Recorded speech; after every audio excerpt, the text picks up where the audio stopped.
ବାଣୀ ଓ ନୀତି। ନୀତି ଓ ବାଣୀ ଉଭୟ ପରସ୍ପର ପରିପୂରକ ହେଲେ ମଣିଷ ଜୀବନ ସମାଜ ସୁଧାରକ ହୋଇପାରିବ। ନୀତିବାଣୀ କେତେକ ନୀତିଜ୍ଞ ମନୀଷୀମାନଙ୍କର ଗଭୀର ଅନୁଭୂତି, ତାତ୍ତ୍ୱିକ ଚିନ୍ତାର ଅପୂର୍ବ ସମନ୍ୱୟ ମାତ୍ର। ବିଶୃଙ୍ଖଳିତ ସମାଜର ଦୟନୀୟ ଅବସ୍ଥା ମନୀଷୀ ପ୍ରାଣରେ ଆଣେ ନିଦାରୁଣ ଯାତନା। ଭକ୍ତ ସମାଜର ପରିବର୍ତ୍ତନ ନିମନ୍ତେ ସେମାନଙ୍କର ଆବେଗ ଭରା ଆହତ ଅନ୍ତର ଯେଉଁ ଉପାୟ ଖୋଜେ ତାହା ହିଁ ମଧୁମୟ ଉପଦେଶର ରୂପ ନେଇଥାଏ।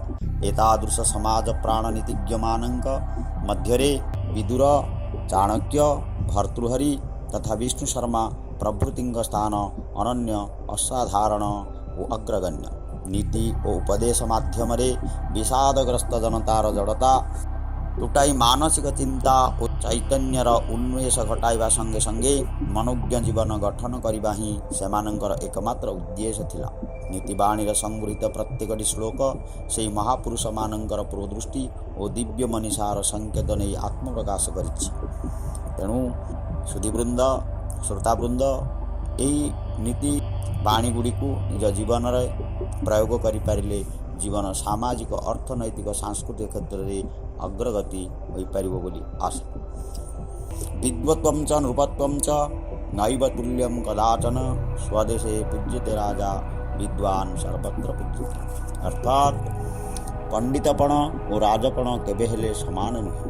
ରାଜା ନିଜ ଦେଶରେ ପୂଜା ପାଆନ୍ତି, ମାତ୍ର ପଣ୍ଡିତ ବ୍ୟକ୍ତି ସବୁଠାରେ ପୂଜା ପାଆନ୍ତି।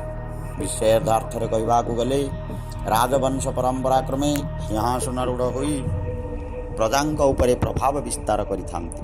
ସୀମିତ ଭୂଖଣ୍ଡର ଶାସିତ ପ୍ରକୃତିବର୍ଗ ଭୟ ବା ଭକ୍ତିରେ ରାଜାଙ୍କ ପ୍ରତି ସମ୍ମାନ ପ୍ରଦର୍ଶନ କରନ୍ତି।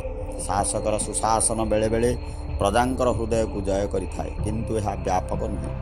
ସ୍ୱୀୟ ଶାସନାଧୀନ ରାଜ୍ୟ ବ୍ୟତୀତ ଅନ୍ୟତ୍ର ଶାସକ ସମ୍ମାନିତ ବ୍ୟକ୍ତି ନ ହୋଇ ଜଣେ ସାଧାରଣ ବ୍ୟକ୍ତି ରୂପେ ପରିଗଣିତ ହୁଅନ୍ତି। ତେଣୁ ନିଜ ରାଜ୍ୟ ଭଳି ଅନ୍ୟତ୍ର ପୂର୍ବ ସମ୍ମାନ ଓ ପ୍ରଭାବ ଆଶା କରିବା ଉକ୍ତ ରାଜାଙ୍କ ପକ୍ଷେ ବିଡ଼ମ୍ବନା ମାତ୍ର। ପକ୍ଷାନ୍ତରେ ବିଜ୍ଞ ବ୍ୟକ୍ତି ଶାସ୍ତ୍ରର ଅନ୍ତର୍ନିହିତ ତତ୍ତ୍ୱ ପ୍ରାଣେ ପ୍ରାଣେ ଉପଲବ୍ଧି କରିଥାଏ। ସେହି ତତ୍ତ୍ୱ ହିଁ ବିଦ୍ୱାନ ବ୍ୟକ୍ତିର ଜୀବନରେ ସର୍ବସ୍ୱ ଅଟେ।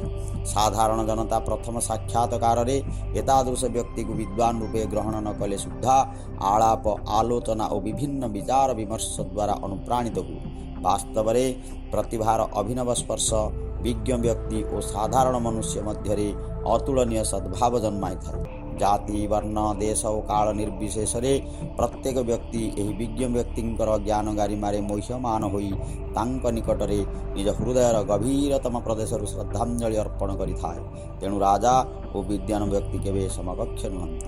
ଜଣକର ସମ୍ମାନ ସୀମିତ ହେଲାବେଳେ ଅନ୍ୟ ଜଣେ ସୀମାହୀନ ମର୍ଯ୍ୟାଦାର ଅପ୍ରତିଦ୍ୱନ୍ଦ୍ୱୀ ବ୍ୟକ୍ତି ହୋଇଥାଏ ବୋଲି ନୀତିକାରମାନେ ସ୍ପଷ୍ଟ କରିଛନ୍ତି। ଅତଏବ କୁହାଯାଏ ମଧ୍ୟ ବିଦ୍ୟାଟଇ ମହାଧନ, ବାଳକେ କର ଉପାର୍ଜନ, ବିଦ୍ୟା ପରି ନାହିଁ କିଛି ଜଗତରେ ଭାଇ, ବିଦ୍ୟା ଅରଜିଲେ ପୂଜା ସବୁଠାରେ ପାଇ। ତେଣୁ